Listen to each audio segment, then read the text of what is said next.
ફરી એકવાર મોટી દુર્ઘટના ઘટી છે। આ દુર્ઘટના માનવ સર્જિત દુર્ઘટના છે।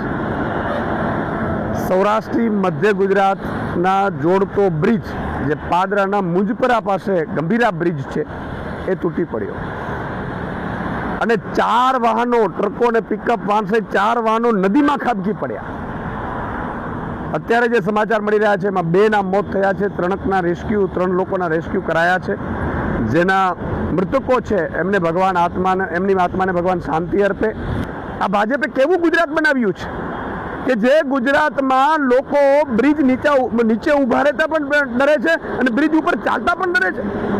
યાર, બ્રિજ તૂટી જાય અને એ પણ ગંભીર રીતે 2 ભાગ થઈ જાય બ્રિજના, ત્યાં સુધી એમણે એક તો ભ્રષ્ટાચાર કર્યા, બીજા નંબરમાં એ જર્જરિત બ્રિજ છે કે નહીં એની ચકાસણી કોણ કરશે, એ જર્જરિત તો વાહન વ્યવહાર બંધ કેમ ન કર્યું, આ તમામ સવાલ સરકારની સામે ઉપસ્થિત થઈ રહ્યા છે।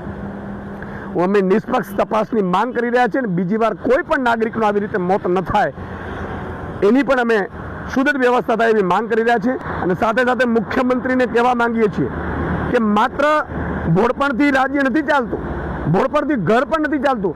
જો તમે આ રાજ્ય ચલાવવાને સક્ષમ ના હો તો તમારે રાજીનામું આપી દેવું જોઈએ। લોકો મરી રહ્યા છે તમારા રાજમાં અને તમારા ભ્રષ્ટાચારના કારણે અને તમારા આ ખાડાકારના કારણે લોકો મરી રહ્યા છે। તમને 161 આવી એટલે એમ છે કે વિપક્ષ છે જ નહીં કાંઈ, વિપક્ષ વગરનું ગુજરાત થઈ ગયું એટલે તમને મજા પડી ગઈ એવું લાગે છે।